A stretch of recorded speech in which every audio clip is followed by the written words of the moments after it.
Ryan Reynolds here from Mint Mobile with a message for everyone paying big wireless way too much. Please, for the love of everything good in this world, stop.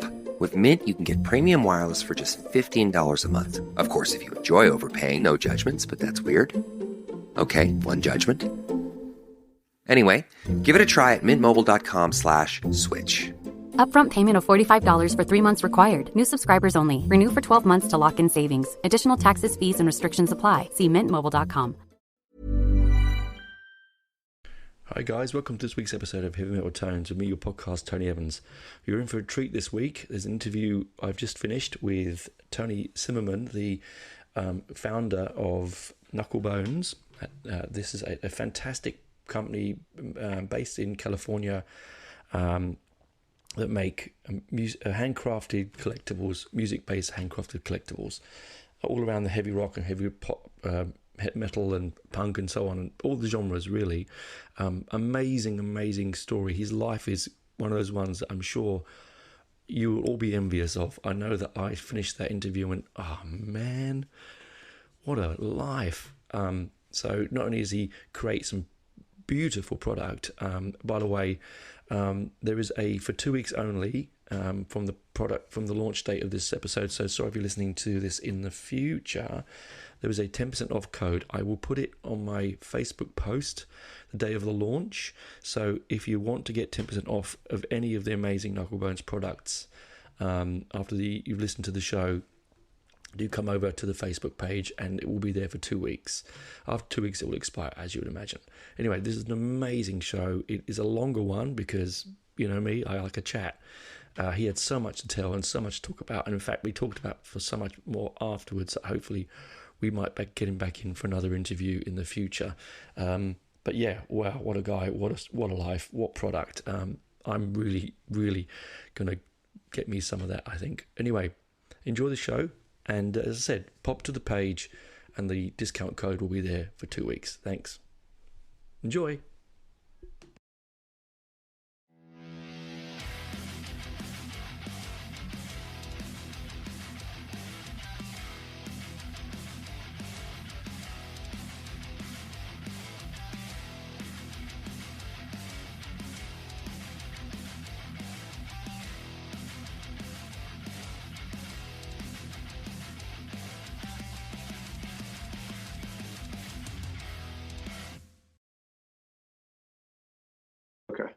I gotcha.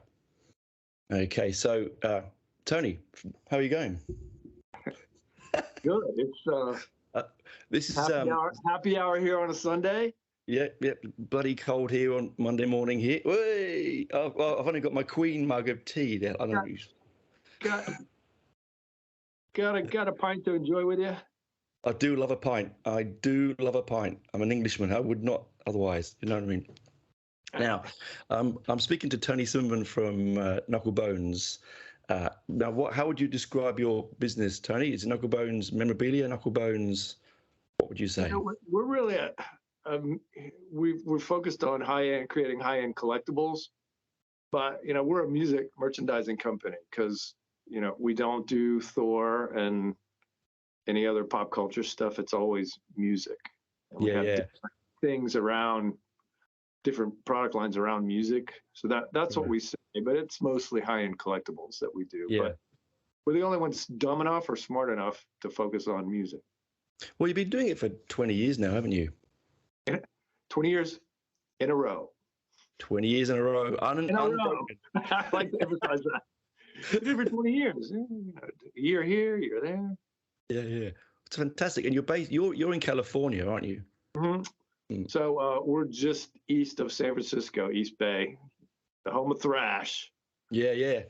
Nice. My daughter's going over your way in a few months' time, actually, to San Fran. So It's the rain's hopefully get gone here soon, and it's sunny California. Yeah, I've never been. I've only been to New York and New Orleans. I haven't been your side yet. So way different over there. Yeah, way different. Swamps down there in NOLA. Love NOLA though. There's only one town like NOLA, New Orleans. There's only one of those. Man.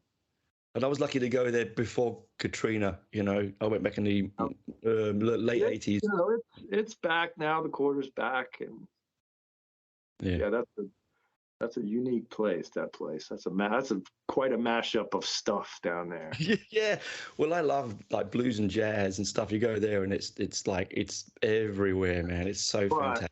You know, that's where Anselmo's from. Yeah, there we go. Yeah. And you wouldn't know. I mean, listening to him. Yeah, absolutely. Now, so you grew up with your father being the manager of the Kennedy Center, is that right? He was. So when I was, I think it was about 9, he was actually director of the Navy band and joined up when he was, you know, right out of high school and was at like a retirement age, even though he was 30, whatever. Mm-hmm. And this job came up at a venue called Constitution Hall, which is, it's about 3,000 seat concert hall. Yeah. And he was there for a little over a year, and then the job at the Kennedy Center came up, and the Kennedy Center then was just, you know, had just been built and dedicated everything. So it was like the prestige hall. Yeah. And certainly in the U.S., but in the world, you know, everybody wanted to play the Kennedy Center. He went from Constitution Hall to the Kennedy Center, I think 72. Oh, good year. 72. So imagine what's going on. And yeah. But so yeah, the Kennedy Center was, and you know, both parents worked. So a lot of times it was just, you know, I had to go in with them to work. And the deal was, yeah. And I mean, it's not rock and roll every night. The Kennedy Center is, you know, every kind of entertainment category you can think of. You know, the Bolshoi would be there, and you know, a great musical. A lot of folk music going through Kennedy as well. Yeah. Yeah, I mean, you know, jazz, folk, funk, everything. The Kennedy Center's charter is you have to promote cultural diversity. So literally, you know, you just think, well, you know, it can't, you know, it's going to be the National Symphony all the time, and that was the home for the National Symphony, the U.S. Symphony, who was directed by an amazing Russian, but most of the musicians were from America. And so, in Washington at that time, was it a smaller city? Would you have said, like, because it's a government town, isn't it? So was it like big bands coming to a smaller? Certainly, I mean, every city now, you know, has grown up more around it, so it's bigger. But the city itself, then, you know, the footprint of Washington D.C. is not really that much different. You know, buildings have come and gone, but the size of the District of Columbia is what it's called, Washington D.C. It's not actually it's a place between Virginia and Maryland. I think the footprint of the city was the same size. The Kennedy Center is right on the Potomac River. It's an amazing building. Yeah. I've seen pictures of it. I have to say, I've heard live concerts recorded at the Kennedy Center many times as well. So, you know, the sound is pretty outstanding. You know, my dad would come in, and you know, rock groups would come in, and you know, they're used to playing beer barns. So they, you know, back then you couldn't hang sound. It wasn't, you know, the technology wasn't there. So people would just line up their PV cabinets or whatever. Yep. In a concert hall where, you know, I could stand in the Kennedy Center concert hall, you know, upstage, very back of the hall, and just speak in a normal speaking voice, and you could tell what I was saying easily from the presidential box, which is all the way in the back of the hall. Wow. So he'd come in and he'd say, "Hey, dummies, this is the most beautifully acoustic, perfect room in the world. Your back line's good. You're going to be able to hear. Everybody's going to be able to hear." Yeah. And you know, back in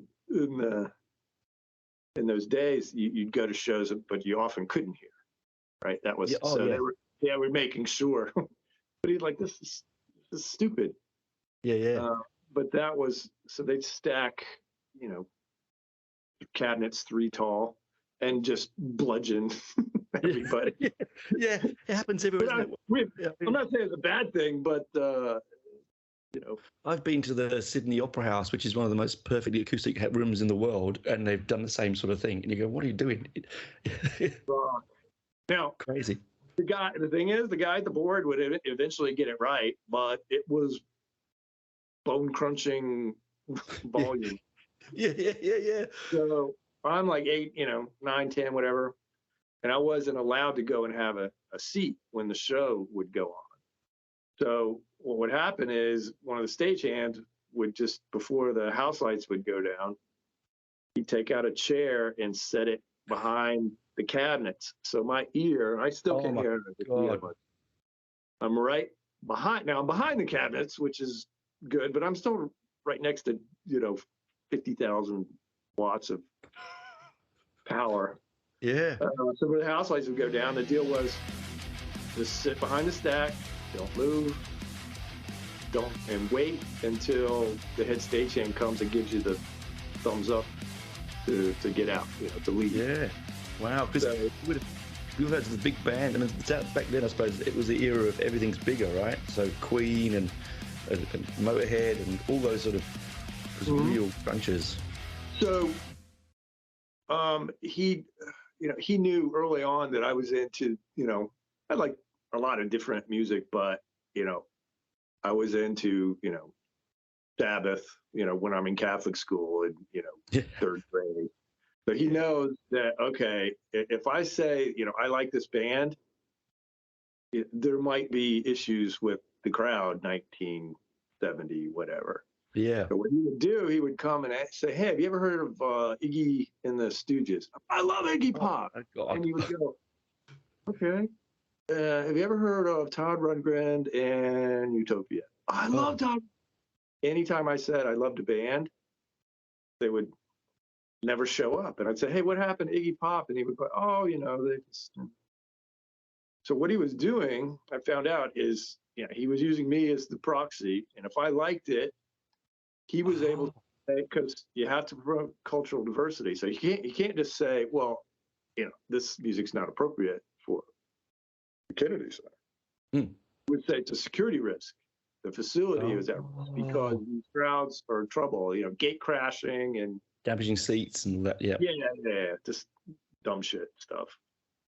So I'm like, okay, I figured out what he's doing. So he comes up with the lineup. This is 75, I guess. Have you ever heard of Queen, Kansas, or Frank Marino and Mahogany Rush? And I went, what was the last one again? Frank Marino and Mahogany Rush.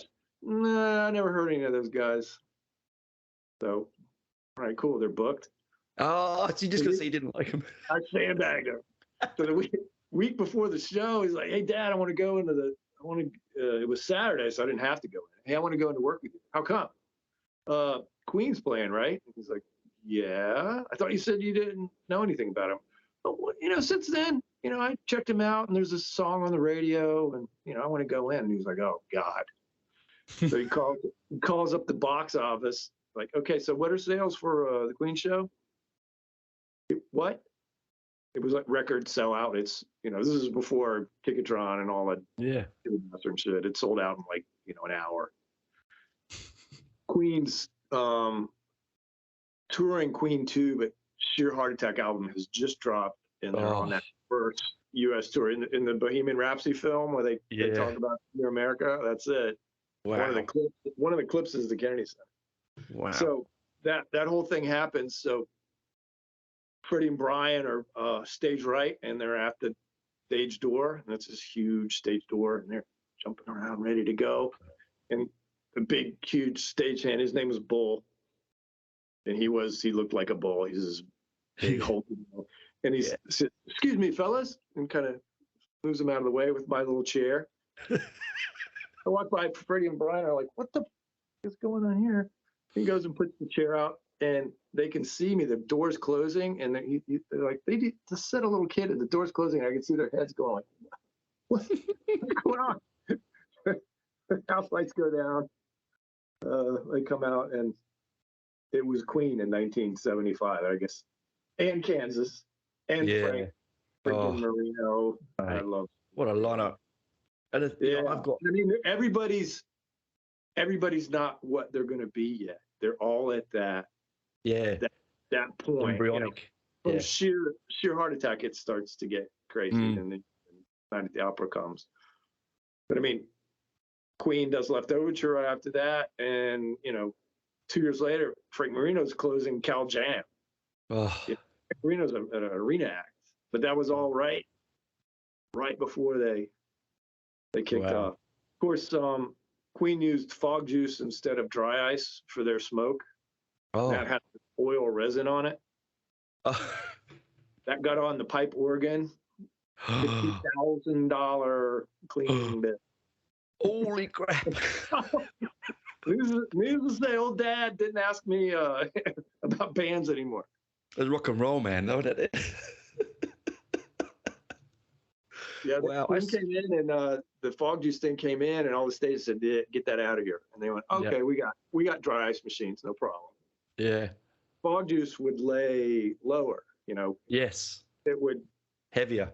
Yeah. Dry ice would rise up, and sometimes it's getting away. So they did the sound check with dry ice, and then switched it out. Never forgave me for that. Because I've only seen Brian May one. I've got good friends of mine, very big Queen fans, and I only saw Brian May with Black Sabbath during the Headless Cross tour, and I almost missed him. Because I'd been drinking heavily, and I was like 17 and really like off my nut. And I've got to go. And I rushed to the back of the Hammersmith Odeon in the toilet, giving it one.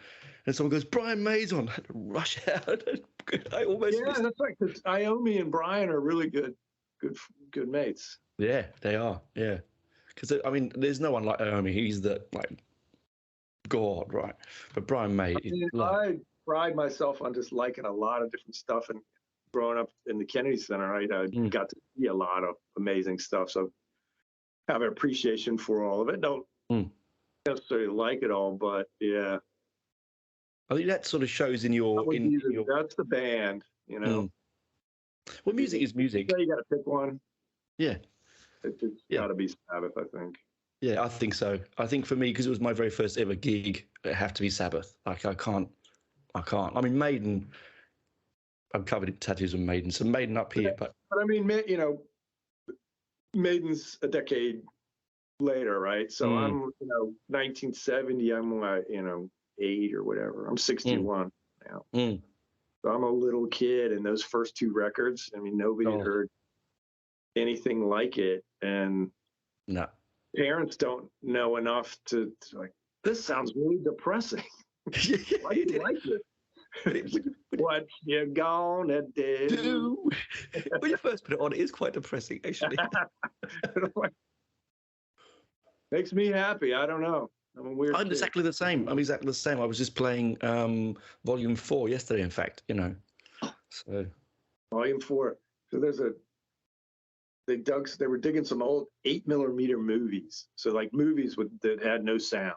But they were actually filmed, and put them to video, and they're dragging them out, and it's the Christmas tree when Volume 4 comes out. What's that, 73, I guess? Yeah. And they're painting the Christmas tree, and it's like, okay, baseball glove, dumb sweater, Black Sabbath Volume 4. And I'm like, wait, go back. I made it rewind, physically get up the projector and go rewind. Look at that. Volume 4. I was a cool kid. Now look, I used to be cool. No, you're still cool. You run a fantastic business. Now there's this. I think this is equally as cool. I'm telling you now, honestly. I appreciate it. No, I do. I look at your catalogue. I was looking at it the other day, and I was just going, yes, want, tick, tick, tick, tick, tick. Like, find space for it. Find space for it.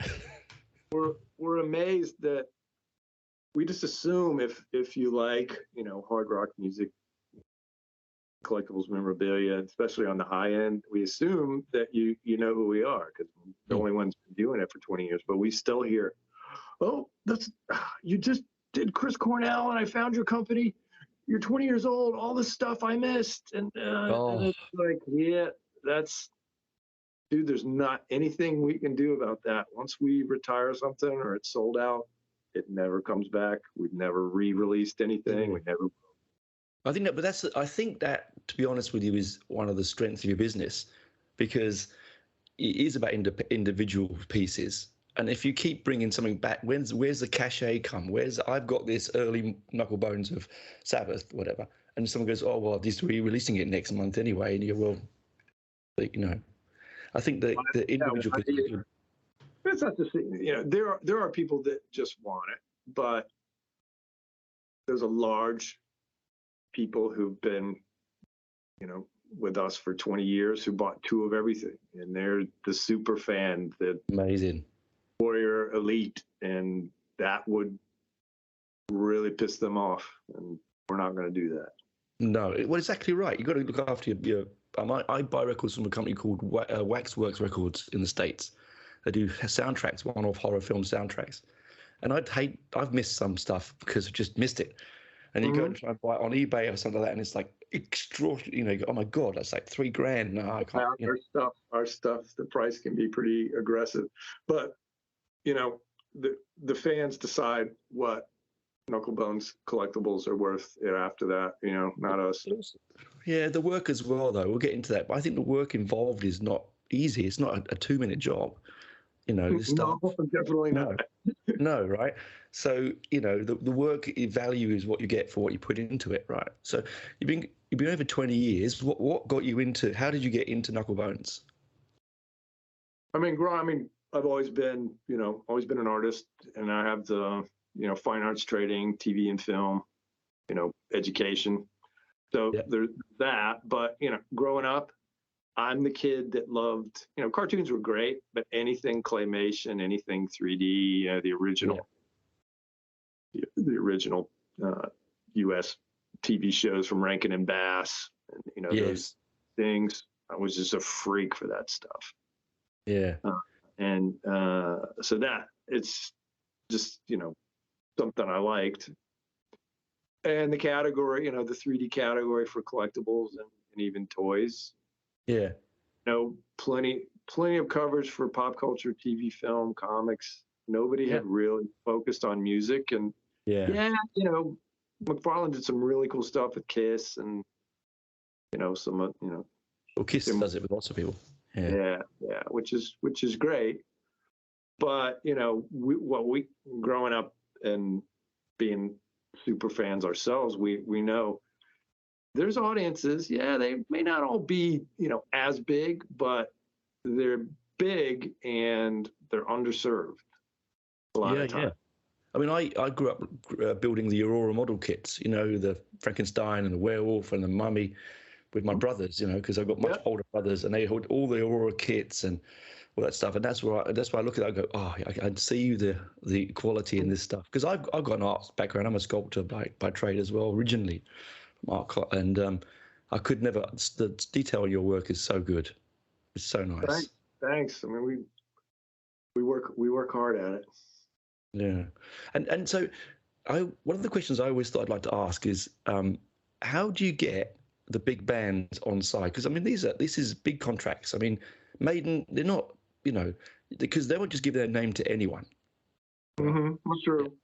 Yeah. We didn't start with Maiden. So 20 years ago, we had the idea that if we make cool stuff for music super fans, there's a business there, and you could focus on that. So we decided, okay, we're going to make a hand cast, resin piece. So it's a collectible statue. Molds are all made by hand. So we know the process that we're going to do, but then we have to figure out, okay, what is the first product? And if you think, okay, we're going to be a music focused company, that's not easy to figure out what to do. First one, right? So the common sense would say, well, call the Beatles or Stones or Jimi Hendrix or whatever. And we thought about it and said, yeah, we maybe we could get one of those people on side with us, but we're a new company, no products.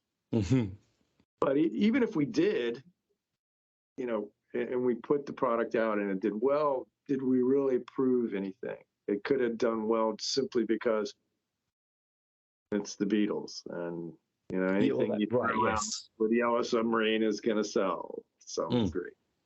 But we're not, and we wanted to be direct to consumer. But 2003 is when we started, and that's about the time that people get comfortable putting their credit card in it. Yeah, internet explosion. Yeah. So the whole idea of direct to consumer is just happening. So we put those two things together, and I thought, well, what if we did somebody like Randy Rhoads? Because we know there's Randy freaks. Yeah. It's Ozzy, but it's not Ozzy. And I said, Randy looks amazing, right? He's just such a striking guy on stage.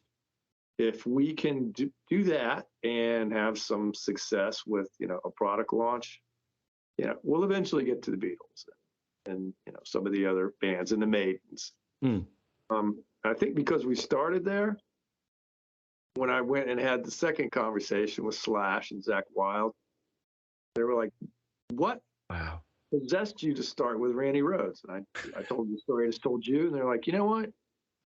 You guys might not be so bad after all. So we'll trust you with our image and likeness." That's 20 years now. People know.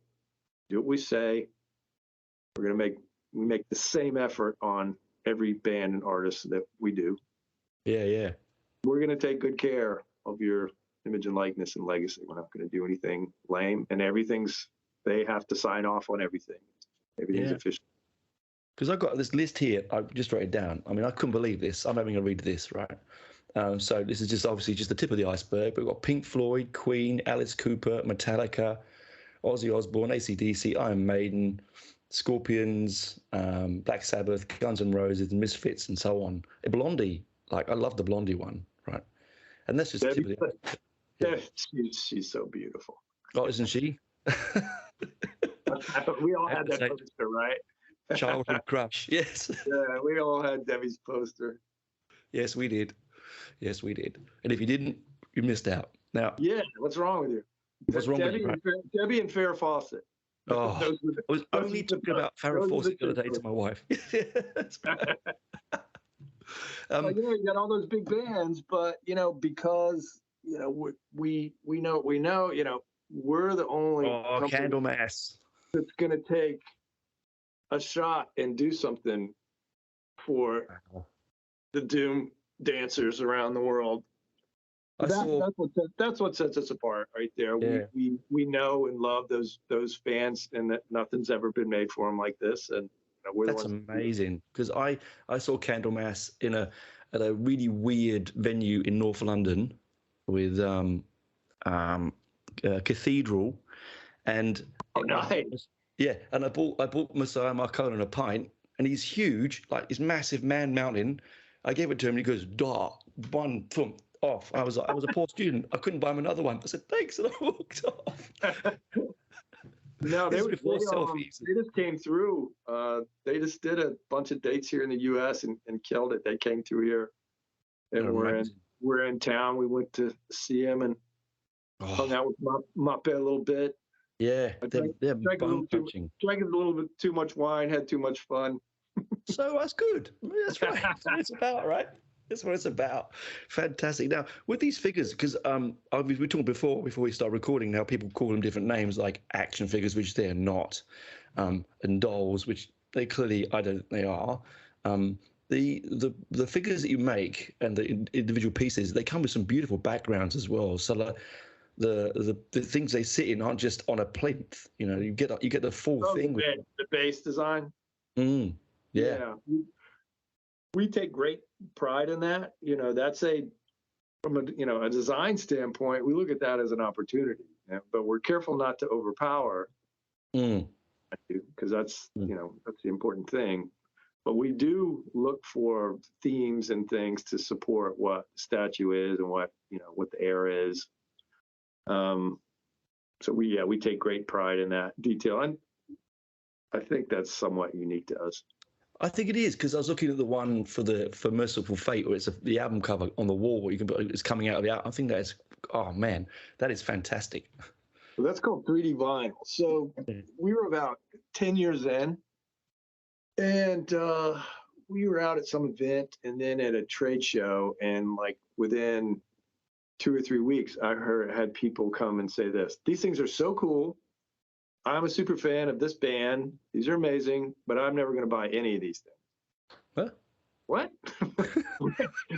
You lost me at the last bit. I thought you just said you love everything, but you're not going to buy it. It's like, yeah, I've never bought a collectible statue or a bobblehead or an action figure or anything, and I never will. It's just not my thing. And we're like, man, we need to make something for that. Yeah. Because, like I said, within the span of 2-3 weeks, 2 people told me the same thing, and I said, you know what?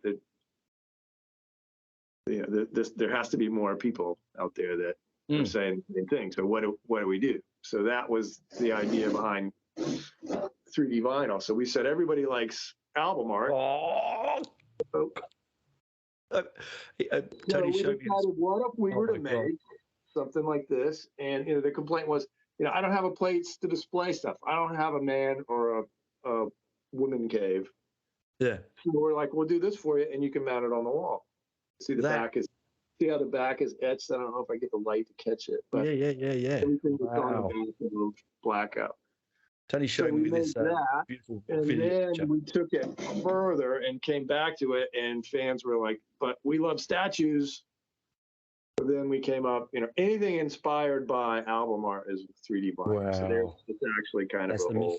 misfits. Oh, it's amazing. Yeah. That's for horror business, and the horror business record's just that really simple graphic thing. That was our take on it. And then with that same thinking, we did another product line, which we call On Tour. So if you're at a show and any tour product that you might have seen, we put in the road case. This is what the Hell's Bell road case actually looked like. Yeah. All the tours stickers are on there. The tour itinerary. There's the set list from those tours. I don't know if you can see that on the camera. Yeah. Wow. And we make the Hell's Bell. Oh man, surely that must be a huge seller over here in Australia. I mean, AC/DC, Of course, yeah. That's the national treasure there. So those are the 3 lines, but the one that is most popular by far is the Rock Icons line, which is a moment of live music. So this is Randy.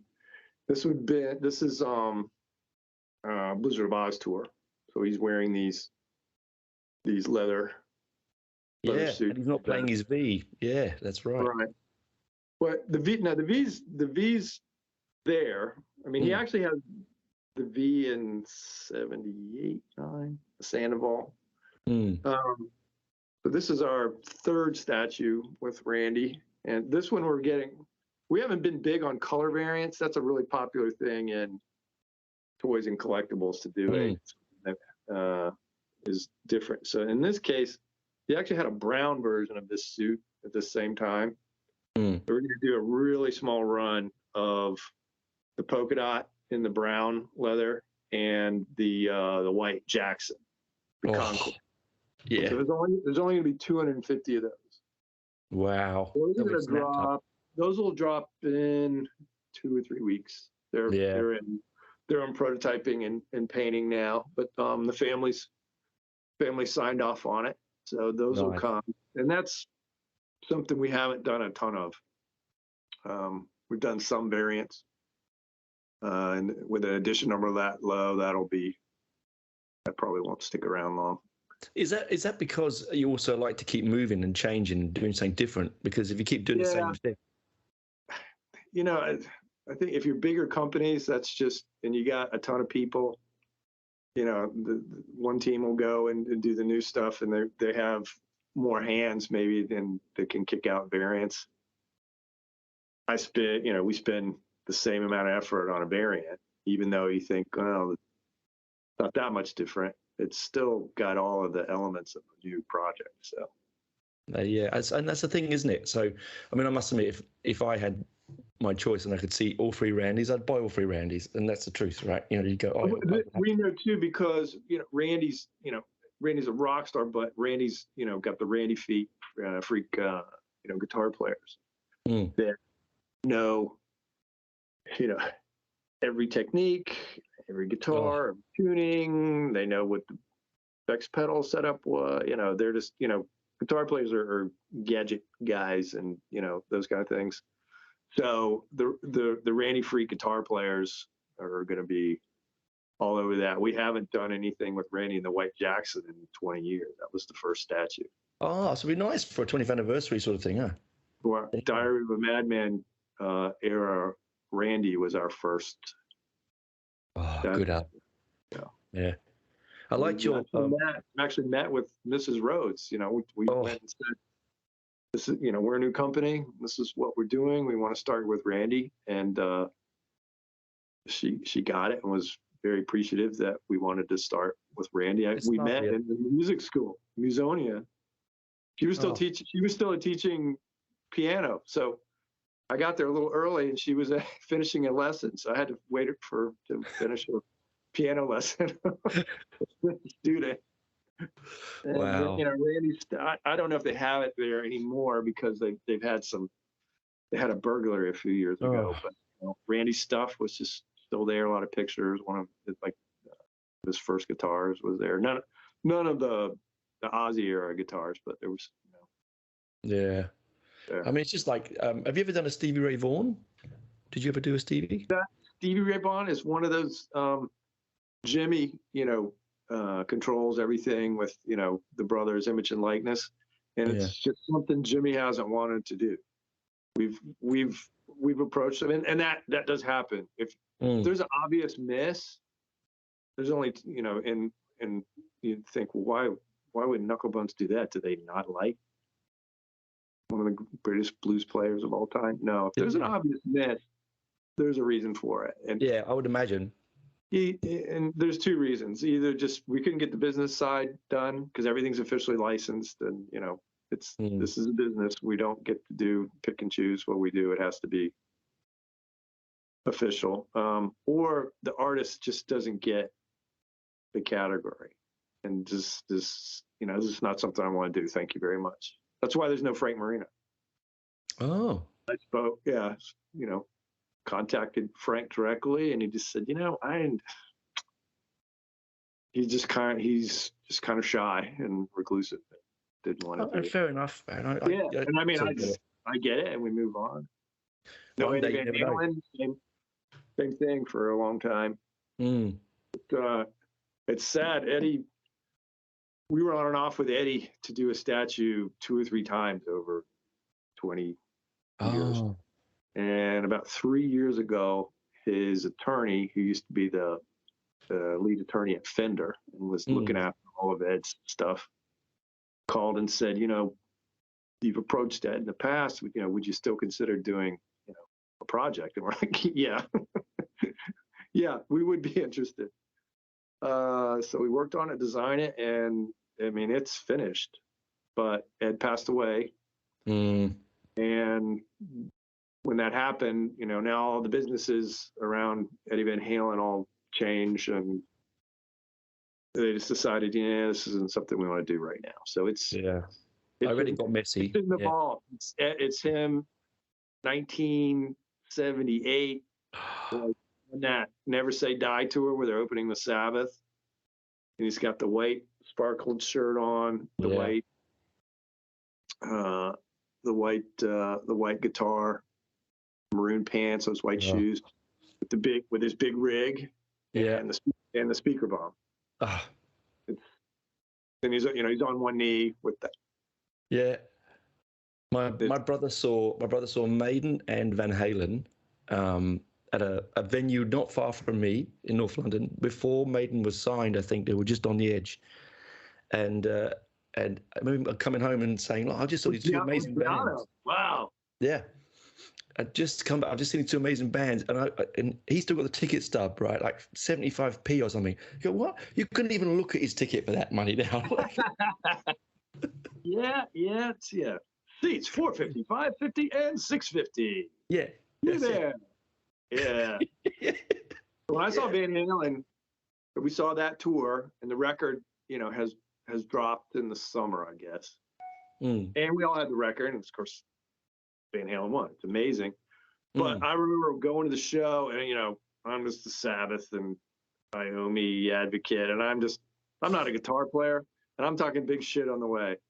You're not going to hear any of that shit that you hear on the record. That's all studio wizardry. You watch. You're going to see the metal masters. And Van Halen came out, and they got about 35 minutes.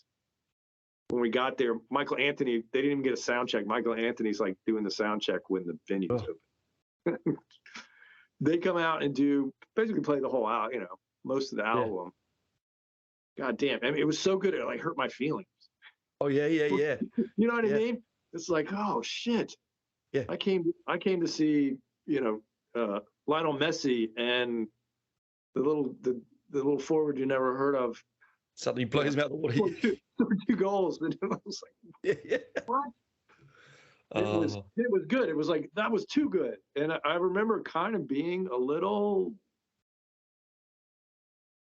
shaken by how good it was, if that makes any sense at all. Oh no, it does, because you got him right. It's like you got him right at that quintessential moment, right? It's like my brother saw Metallica at the Marquee, and he was saying like they were just, I think they were maybe just coming out the first album. I can't remember exactly when, but he said it was just wall to wall mayhem. He'd never heard anything like it. Was Mustaine still with him or not? Yeah. Oh shit. Yeah. God, I can't imagine what. Crazy, he said crazy, but because I'm a bass player myself, he kept saying, and he was his as well. He goes, I couldn't stop I can't look at Cliff. All I'm doing is looking at Cliff. Everyone else could do what they want. Cliff said, I just was mesmerized by this guy in blue, double blue denim, headbanging one rhythm, playing another, So yeah, we launched our Cliff statue last year. It's one of the biggest launches we've ever had. So here's Cliff. Oh my God, he's showing a picture. He's got a statue of Cliff. Oh my God. Wow, double denim. Yeah, the Misfit shirt. That's the Misfit with shirt. the shoes, they're pretty sharp. He like bought those at the grocery store. Yeah, like the cheapest, whatever. Oh, wow. I think that's his Rye signature bass. Yeah. This would have been this is basically what he looked like down the green. Wow. Big show in Oakland. They don't do that anymore. So that venue, the Oakland Coliseum, is like 20 minutes from here. Wow. Yeah, that was a big thing every year. It'd be nice to see that come back. Well, hopefully, post-COVID, we should get all that stuff back. I can't see why it wouldn't. It's full speed over here, traffic and carnage and everything. Yeah, I was back in London a couple of months ago, and this was just packed, man. People were just doing whatever they want, man. There's none of that anymore. Oh yeah, Coachella's back, and then there's a big show for, I guess, October. Power Trip. It's the same big venue where Coachella is. Yeah. Is Metallica, Maiden, Tool. Wow. Oh. Because you've got the AC/DC, first, and from what I understand, Phil fucking Rudd gonna be on the Skins, and Brian Johnson. I believe it's wow, as original as it can be. Of course, get between there, but Brian Johnson will be back. Hopefully, that will. They're not going to go to that effort to gear up and do a one-off that they'll tour. I'd hope so. Yeah. I had a feeling because Power Up came, and then the world shut down with COVID. I had a feeling they were gonna tour that record, and his voice. He worries about his voice a lot. I know that. There's concerns. Well, I think it's that, but it's also the hearing thing. It's that same thing that Pete Townsend has, I think. Oh yes. Right? And where it can be painful and very, if you don't take care of it, like real damage. Have you ever done The Who by any chance? We did. It ended up being just Pete and Roger because the Keith Moon estate and Entwistle estate put their hands up and said, we don't want statues, or Sony. We got the rights from Sony, or Sony didn't have the rights sorted. At any rate, we were told it's Pete and Roger. So we did Pete's in the boiler suit in the middle of the windmill. And yeah. Roger's got the fringe and ripped and handsome. Yeah, yeah. I hate him. Yeah, I love the Who, but yeah, you're right. He's always so fit and everything. I'm like, God, you're supposed to be this out of shape rock star. You look like you're in Gold's Gym every day. Yeah, swinging the microphone around. Like, yeah. So that, you would have seen that, either side of Woodstock. That's what they were doing. Yeah. See, yeah. My brother saw them at the live at Kilburn. There's a live album live at Kilburn. He was at that gig, 1977, I think it is. Because my brother, we grew up in North London, and all the venues around there, he would go all the time, and like this is lucky. I went to the first Who farewell tour in 1985. Oh my God! That was a farewell tour. Yeah, but to see Entwistle, live, I would have given a right nut for that. I know disrespect, but honest. And Kenny Jones was fantastic. I know. Oh, he's a great drummer. Yeah. You can't replace Keith Moon, but he was fantastic. No, they were amazing, and of course, seen him half a dozen times since then on various farewell tours. Whatever. Yeah, that's right. We're going out with farewelling again. Like, okay. And I think they're out now. I think they got dates now. Yeah, they have. I mean, I'd go if they came to Australia. I'd go. I definitely would. I mean, I know it's only 2 of them left, but I'd still go. Well, you would say, without the 2 of them, it would be hard, right? Mooney and Entwistle are amazing, but like you say, you're willing to go because it's the voice and all the guitar and song and all the songs. That's right. Yeah, the DNA of it, basically. Yeah, yeah. Mm-hmm. It's like when guys, what? Anybody listening to the show here? Yeah. You get a chance, don't sleep on it. Because look what we just went through the last 2 years. Well, this is exactly what I'm saying. You get taken away. Yeah, yeah. I've been telling people you can't, because my wife will say to me, "Oh, do you want to go to that gig?" I go, "Yeah, but you know what? Tomorrow they might be dead, and I might not see them." And I never saw. I hate to tell you this. It's one of the bones of my life. But I never saw Motorhead. Right? I never saw because I just didn't. It didn't. The worlds never collided, and I'm like, oh my God! Think, it's always gonna be there. Always Lemmy's going to be there, You saw Lem right at the end, either side of Thanksgiving over here, and then he's gone on his birthday, like 2 weeks later. Yeah. Oh, dark day, man. It's like when Gary Moore died. I never saw to see Gary Moore either. It's like one of those, what the bloody hell moments. And Gary Moore's very important. That's happened to me a couple of times, but it's been I actually did go to see him. So I saw Ozzy Osbourne. Oh, yeah, April of '82 in Atlanta. Yeah. They go to Nashville, play a show the next day. Yeah. Next day, they go to Florida, and they're going to play a one-day festival, and that's when the plane wreck happened. So 2 days later, he's gone.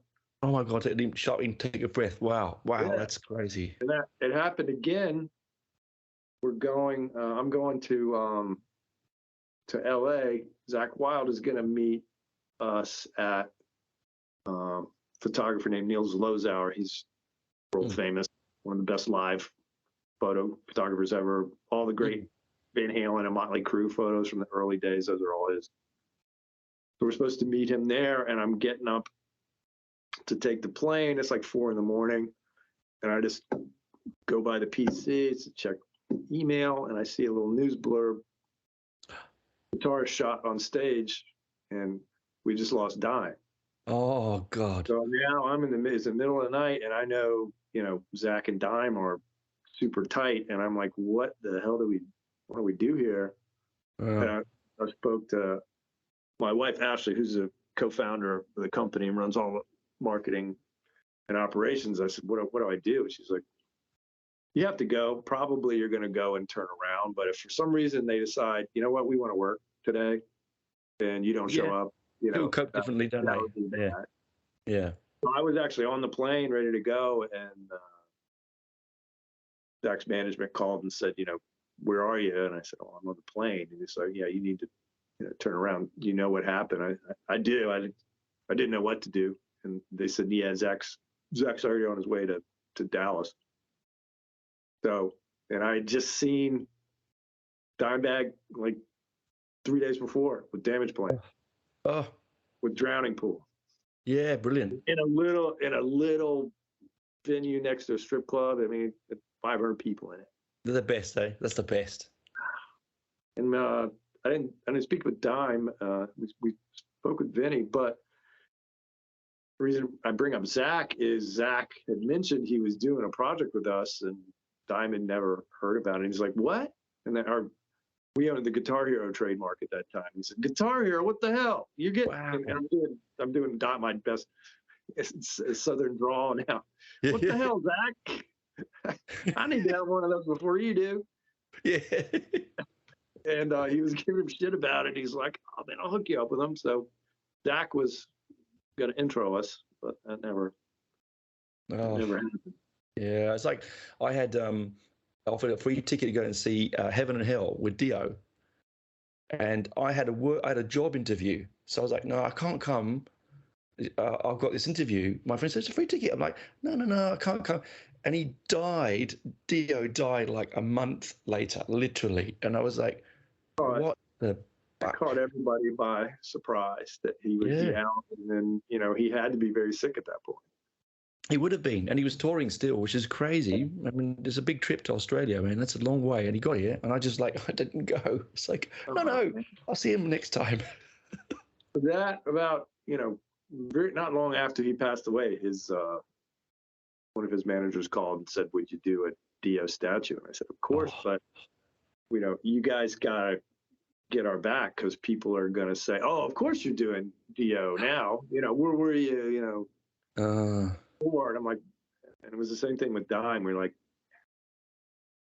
of course we were gonna get there. We can only do so many projects a year, and they no, we'll back you, and they did, and we did two statues with Ronnie. Those are two statues that, like I say, we make the same effort on every one of them. Those are two that the result was like, it was okay.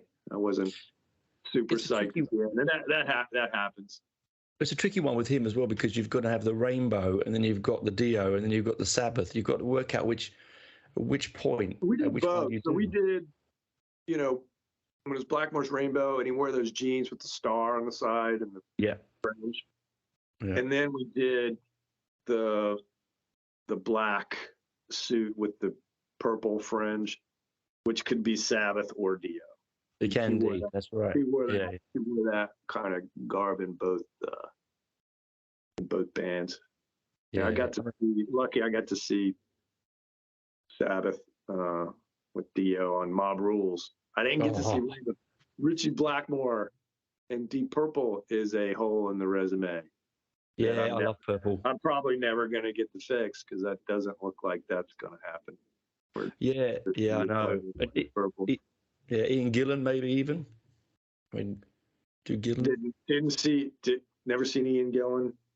Yeah, saw him. That's a hole in the resume. Yeah, I saw them. It was an amazing gig. It was Purple with Status Quo. Double header.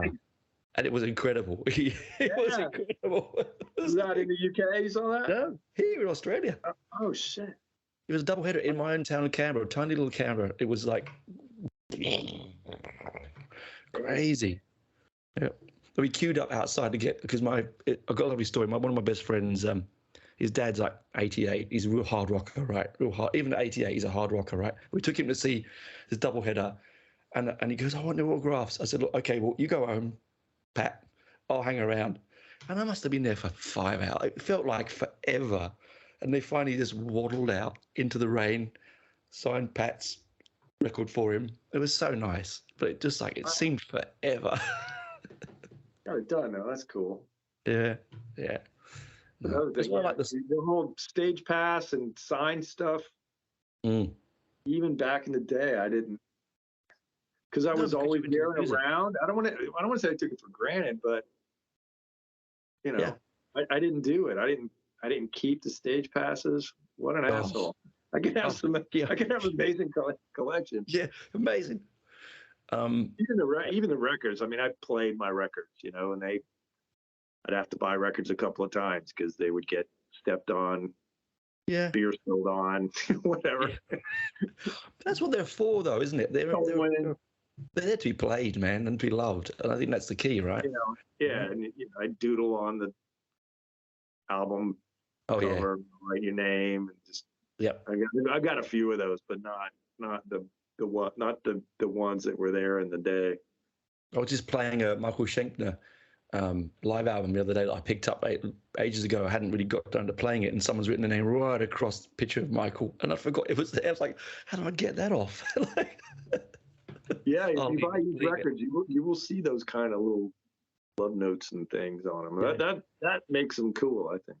I think it does. It adds a little bit of nuance, a little bit of history to the product, really, doesn't it? Yeah. Michael Schenker, MSG. Michael Schenker will happen at some point. Yeah. Oh God, man. When he's back on white, we contacted him, and management's changed, and it's just never been the right time. But yeah, him with the white and black V. Oh, yeah. Yeah. You know, with the hair pulled back in the jean jacket and stuff. That would be badass. Michael Schenker tone still one of my favorites. Oh yeah. I was only listening to live in Tokyo, I think it was. It's just like the dangerous and brilliant from Scorpions. Yeah. I like the Scorpions. I've not seen the Scorpions. Friends of mine have seen them a lot of times. I used to, back in the day, one of my, God, it was years ago, but my brother knew this guy, and I knew him vaguely, and we'd see him in passing. He always come on his huge Harley bike, and I'd go, oh yeah, and he was the Scorpions road manager. But I didn't know that till much, much further on in life, after he's gone left, the area. And he goes, they're touring now and killing it. They did a residency in Vegas, and the oldest kids and their friends went with us. We had a Vegas weekend, saw the Scorpions. Nice. I mean, they might be bigger Scorpion fans than I am. Well, because I think with the Scorpions, the thing about the Scorpions is that it's not the kind of heavy rock or heavy metal it's not aggressive in the fact that it's actually quite radio friendly in a lot of parts, you know. Yeah, you can say that. I mean, Klaus, of course they can, Klaus doing Monster Ballad is, is there anything better? Yeah. He's so amazing. I mean, he's had some health issues with the throat, but that got corrected, and we just saw him, and there were no backing tape. That was Klaus Meine. It's interesting when you do see big bands that you were part of your youth and you didn't enjoy it. Like I went and saw the first time I saw Def Leppard. I'm not so much these days. I was a huge Def Leppard fan. Not up to Hysteria. I don't really like Hysteria. Pre-Hysteria. Pre-Hysteria. Yeah. I'm not a big fan of Hysteria, I have to tell you. My wife and my kids love it. I'm not a fan. And saw them. The show was amazing. I mean, it was crackerjack show, right? It was supported by Heart. It was a good show. And they came out again the second time, and I was like, oh yeah, go on, come on. And it was just a bummer. And it was just, they just didn't want to be there, Oh, yeah, that's happened. First time I saw Aerosmith. Oh yeah, I saw Aerosmith several times. Nazareth and Aerosmith, and the sound wasn't good, and the band were, substance had taken hold, and no bueno. It was terrible. Oh yeah, I saw them at. I have to say, it's a bit of embarrassment. I saw them at Donington, but I'd fallen asleep. Too many jobs. That's a badge of honor. Yeah. My mate's nudging me, quick, Aerosmith's on. It was a Love in an Elevator period. Yeah. So I wake up, and there's what's his name? He's doing flips on the stage, right? Steve Tyler. I'm like, aren't you like 70? He's flipping around. Oh man! So that was like one of the biggest disappointments because I really like Aerosmith. So that tour, that record there, Dude Looks Like a Lady and all that. Yeah. I couldn't tell you. My dad calls, and he calls and says, "Hey, I need a favor." And we had played hockey late into the night and went out drinking after it. So he's waking me up at like 1 or 2 in the afternoon. And, "Hey, Dad, what's up?" And my dad and I, we were close, but if he called, he needed something. He wasn't the call to check in. "Hey, what's going on?" Yeah. Sounds like my dad. Hey, Dad. Well, hey, I need a favor. "Okay, I need you to take your sister to a show, rock show tonight." Okay. Who is it? Where is it? It's at the Capitol Center, which is the big hockey arena, 20,000 seats. Okay, who's the band? He said, "It's Skid Row." I'm like, "Oh, damn, Skid Row. That's, their first record." I'm like, "Shit, they're already doing arenas? That's amazing." Okay, yeah. So that's like, okay, now what? So I got 2 tickets for you. You got to pick up, take her friends, just, look after them. My sister's 12 or something. Yeah. And so I'm like, well, I need a wingman. It's a little too late to get a date. So I just called my high school buddies. Hey, Timmy, I need a wingman. We got to take my sister to see Joe at the Capitol Center tonight. He's like, "Skid Row?" And I'm like, "Yeah, Skid Row." And he's like, "Dude, Aerosmith's at Capitol Center tonight." Skid Row was the opener, but my sister wanted to go see. My dad didn't know. He just said she wants to go see Skid Row. So it's like, holy shit, we're going to see Aerosmith. So my dad apologizes. So the theater managers were all friends and would comp each other, house seats. Yeah. You're 5th. He's like, I couldn't get house seats. The band might have your seats. Your seat's probably going to suck, but just, take one for the team here. And I'm like, of course. I had the amazing childhood I had. I wasn't going to say anything other than yes. Yeah. So we go, and my sister had nice seats and everything, but I get the seats, and it's section 1, row 1, seat 1 and 2. Oh my God.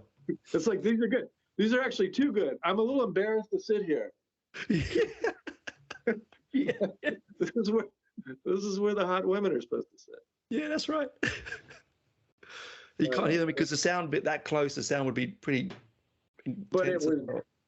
But I mean, now they're Aerosmith, and it was, it went from like one of the most disappointing things I ever saw to like one of the best things. Oh, amazing.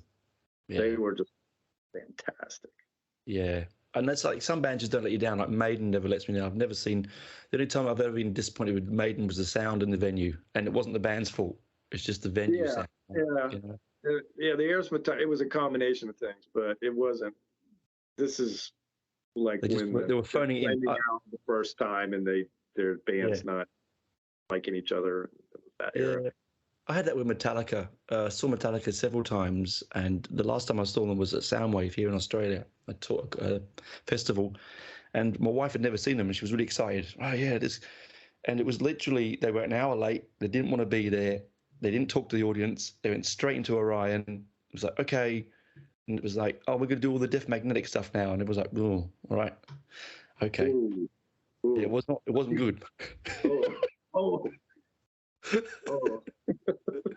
was, yeah, it was a combination. I mean, these guys are professionals and very good at what they do. It was just happened to be a moment. And I was like, and my wife went, "We could be over there watching Paramore." I'm like, "No, we